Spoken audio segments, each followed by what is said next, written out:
After entering the house, the defendant then grabbed the victim and threw her onto a bed and was continuing to interrogate her about who she had at the residence. He then pulled down his pants and underwear to his knees, exposing himself, and she stated that he then tried to rape her.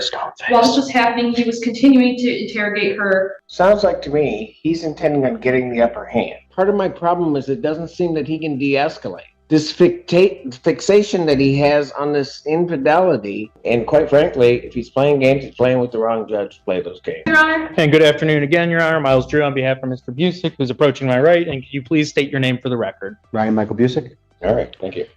Go ahead. This is your motion. Thank you, Your Honor. At this time, people are going to be requesting our original request of a $50,000 surety bond. In this case, defendant was granted a PR bond. However, the facts of this case are extremely concerning to people. In this case, the defendant went to the victim's residence and was almost interrogating her and accusing her of infidelity. He banged on the door, was told to leave by her. He then forced his way into the home, breaking the door. Officers, when they arrived, saw broken drywall, the door was off the frame, the lock, the deadbolt was still in the lock position. After entering the house, the defendant then grabbed the victim and threw her onto a bed and was continuing to interrogate her about who she had at the residence. He then pulled down his pants and underwear to his knees, exposing himself, and she stated that he then tried to rape her.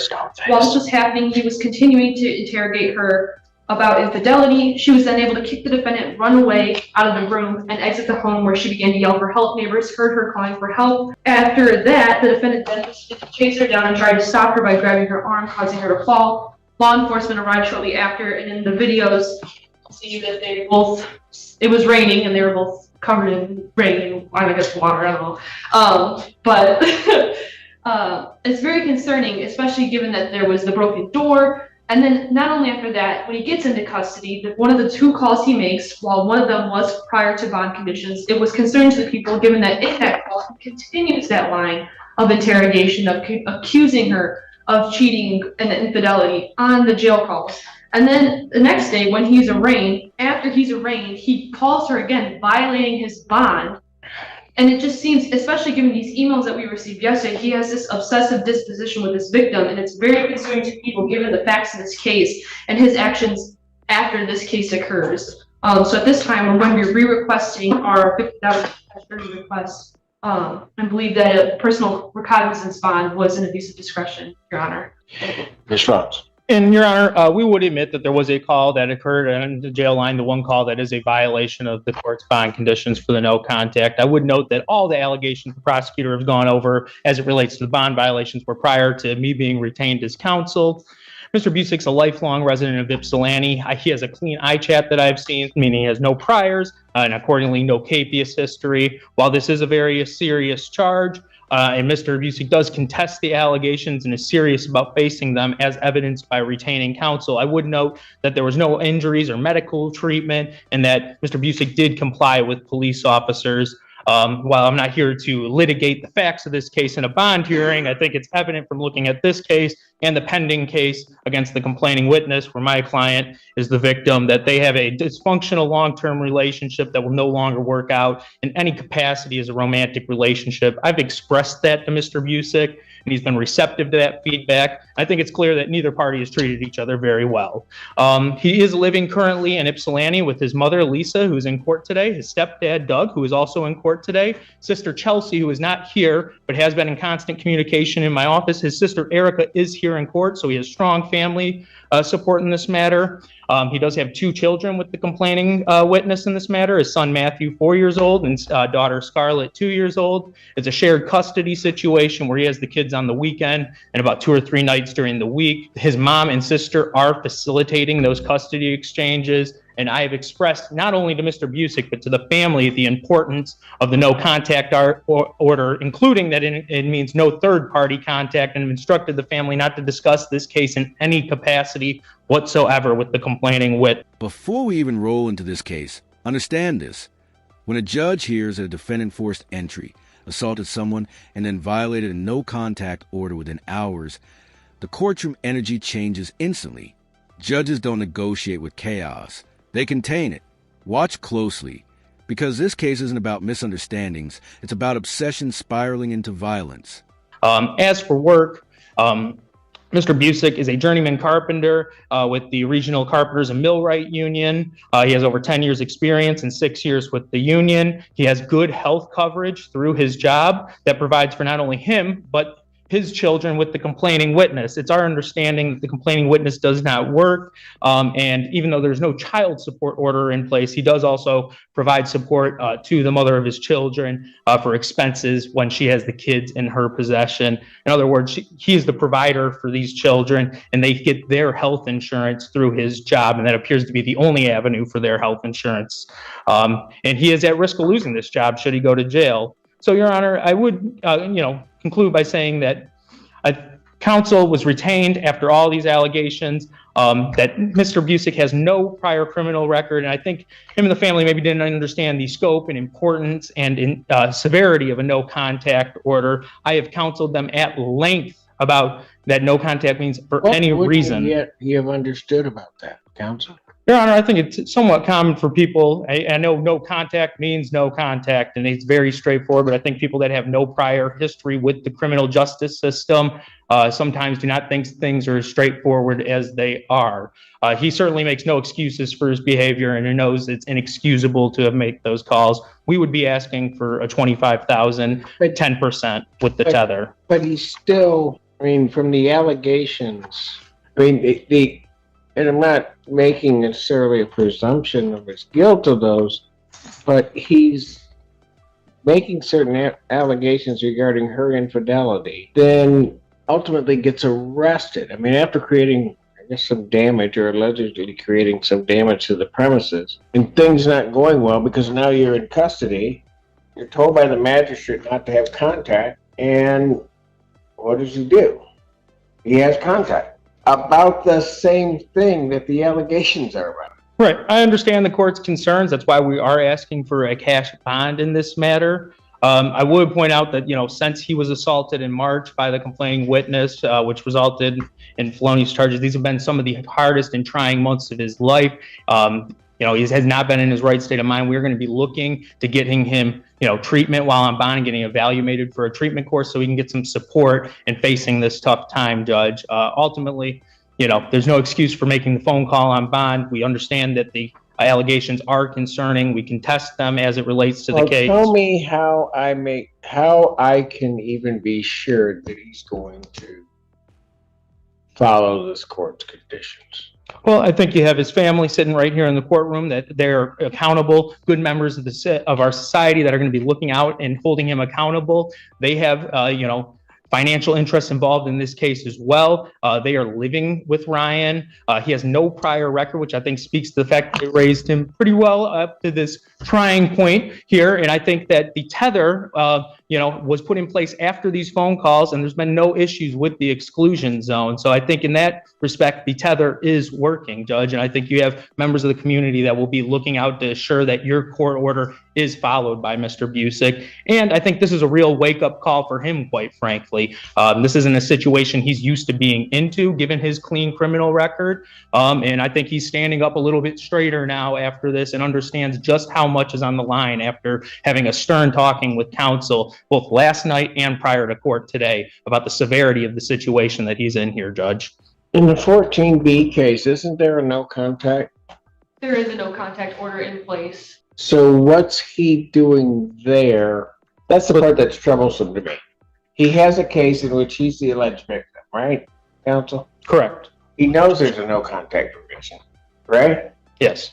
Well, the no contact provision would run to the defendant in that case, which is the complaining witness in this case. How it works. That's not my point. My point is, why is him knowing that? Why is he at her residence? Well, Your Honor, I would say that I think, these no contact orders, he shouldn't have been seeing her, but this is a 10-year relationship that goes back to when they were 16 years old. They have children in common. While I certainly would have liked if this was handled differently. That's all fine and dandy. But he knows she's not supposed to have contact, right? Well, he believed the condition was dropped. But I would agree that he should not be having contact with her. Where would he get the idea that it was dropped? I'm not sure, Your Honor. Right here. The prosecutor is laying out a pattern of coercive control, a major red flag in domestic violence cases. Notice how they emphasize interrogation, force, and exposure. In the courtroom world, this isn't just bad behavior. It screams dangerous mindset.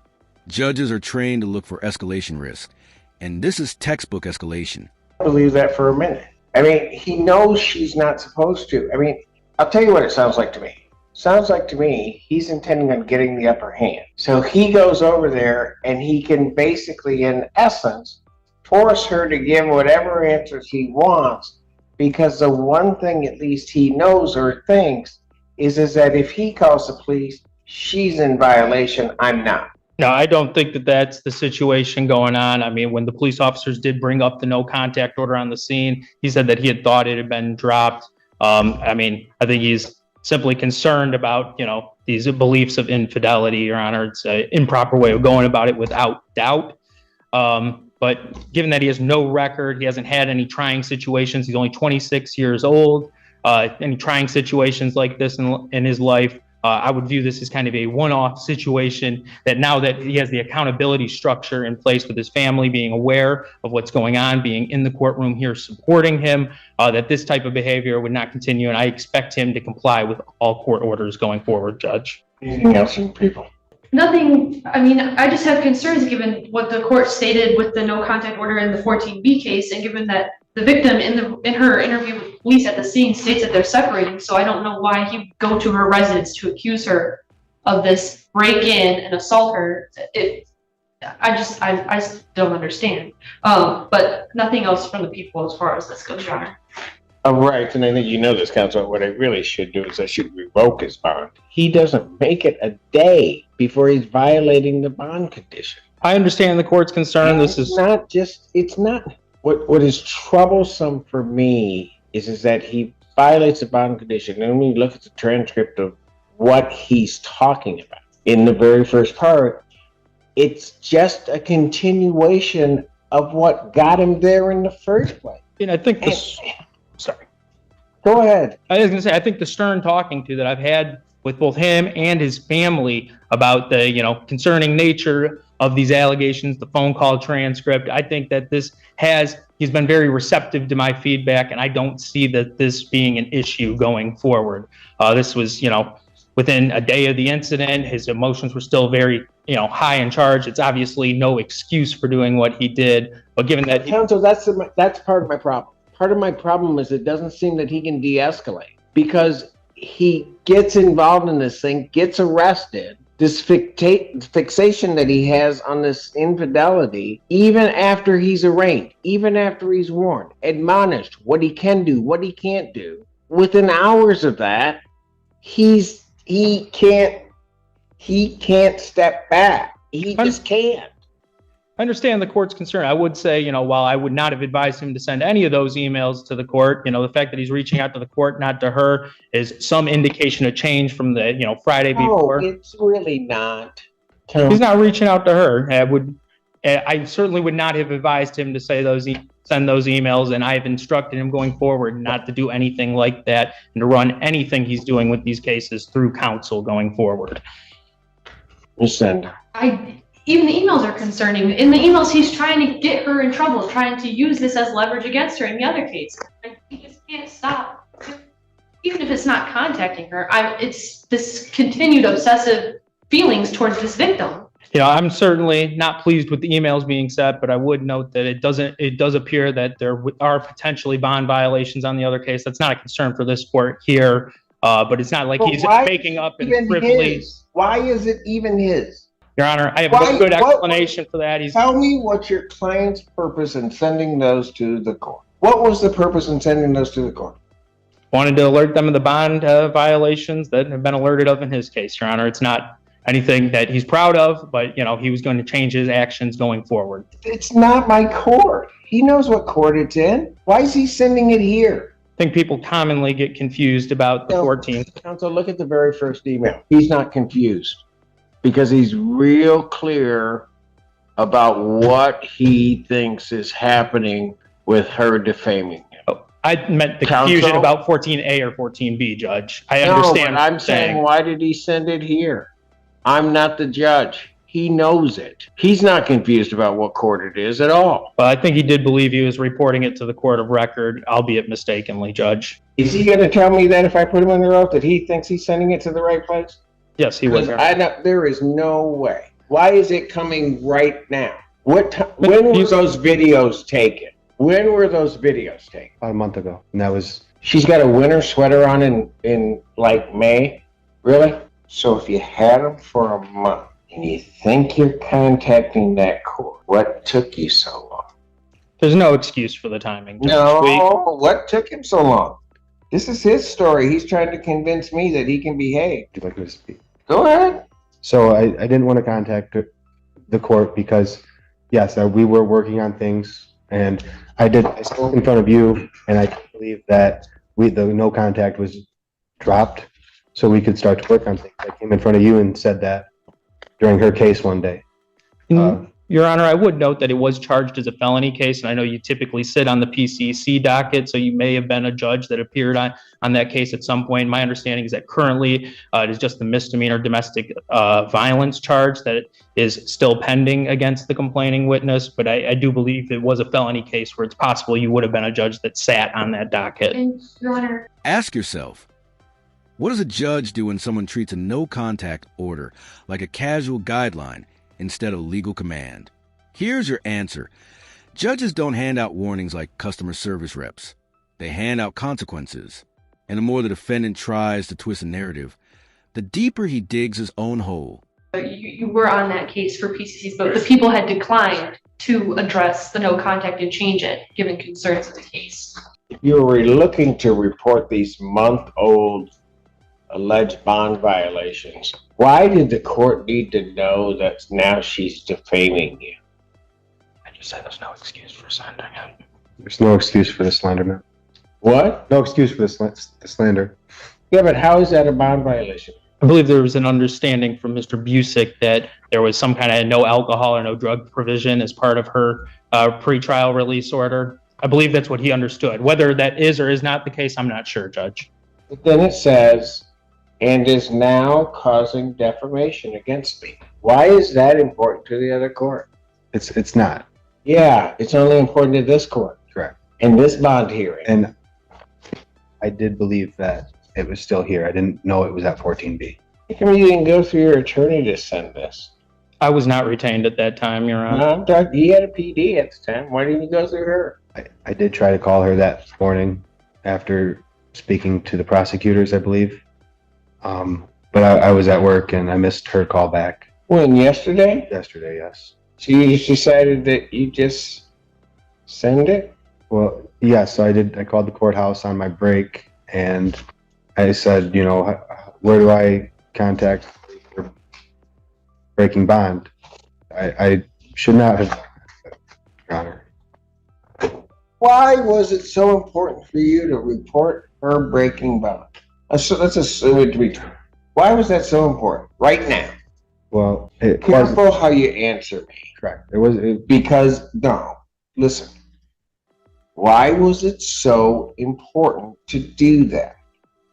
You had just received an emergency bond motion to change your bond.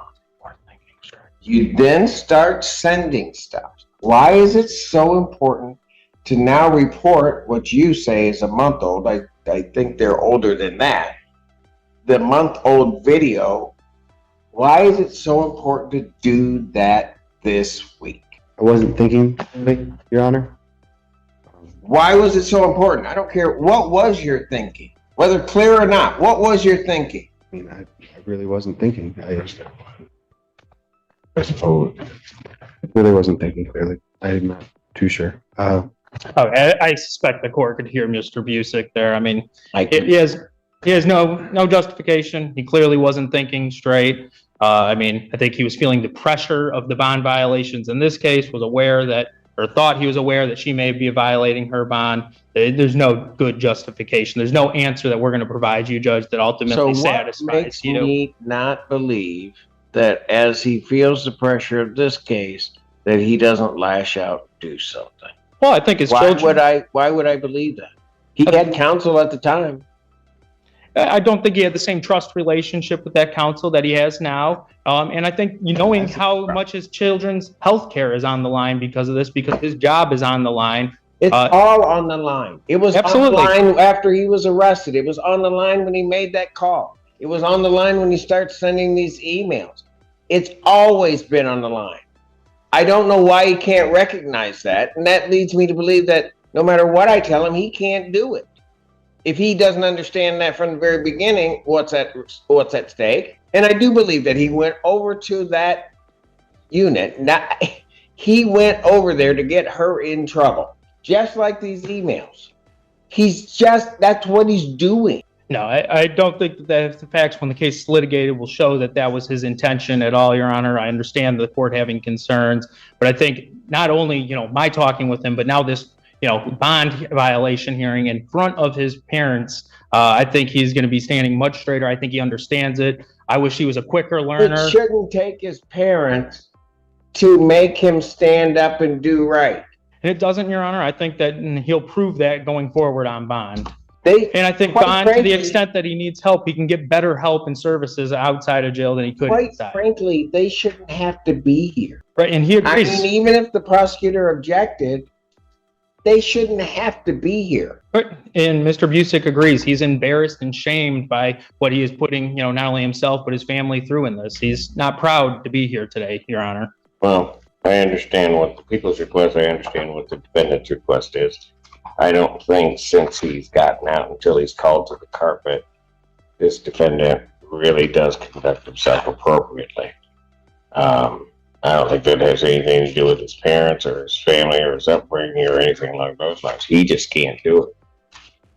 And then start sending, he's got an attorney and he's just sending these emails to the court, accusing her of things. He's in her proximity. He doesn't need to be around her at all. He doesn't need to be contacted. He just continued, and that's the part that is striking to me, is the allegations in this case was that he's arguing about some infidelity. He gets arrested. He goes to jail. He gets arraigned. And at no point after that whole process, after they told him, don't contact her, don't talk to her, he's got attorneys, he's all of those things. What does he do? He calls her again to berate on her. And it's very clear from her responses in the transcript. She doesn't want to talk to him about that. Pause and think. The prosecution isn't just describing one bad night. They're building a timeline of ongoing obsession.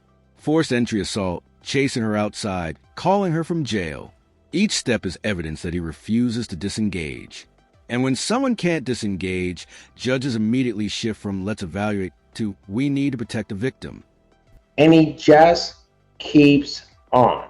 And then, if that isn't enough, he then says, oh, okay, well, just like paraphrasing, well, if you won't answer me, I'm going to try to get you in trouble and get you locked up, so I'm going to send this a month after. He's just playing games. And quite frankly, if he's playing games, he's playing with the wrong judge to play those games. Defendant's bond is going to be set, and the court is going to find on two bases. One, his violation after the bond terms were set, the court can review his bond. But I also think, given the way this defendant is exemplified by everything, that it was indeed an abuse of discretion to set his bond at a personal or cognizant bond in this case. Defendant's bond will be reset. The conditions still apply. His bond will be reset at $50,000 cash surety. Would you consider a 10% provision, Judge? Cash surety. You can raise it again if you want to on the 12th, but right now he's going. Fair enough. I hope you and your staff have a great day. You do the same, sir. Your Honor, Miles Drew on behalf of Mr. Ryan Busick, P number 84554. Mr. Busick, could you please state your name for the record? Ryan Michael Busick. This is date and time set for PCC.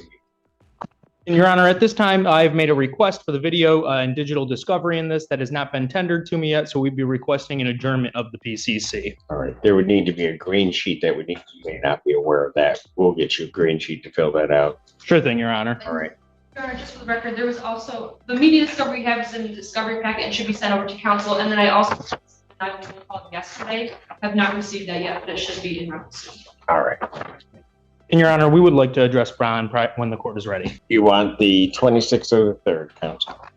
Give me just a moment to check my calendar, Judge. The 26th would be fine if I could be accommodated, say at like 10 a.m. or later. Well, I have an you'll likely be in more toward the afternoon, but I will set it at 9, and then we will place you into a block. We noted what you've indicated, but Very good.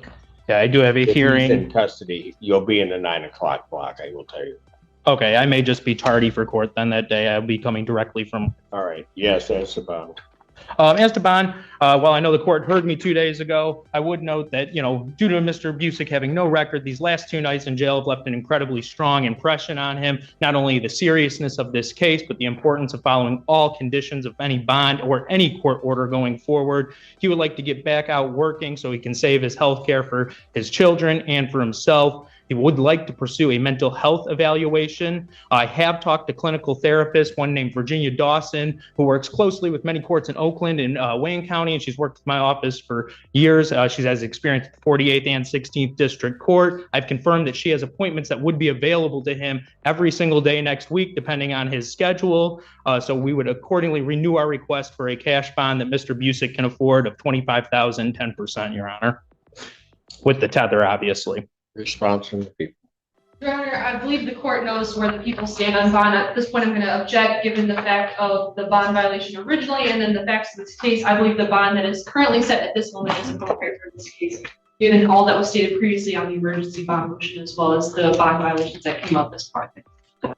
And the court would incorporate its findings a couple of days ago addressing the emergency bond.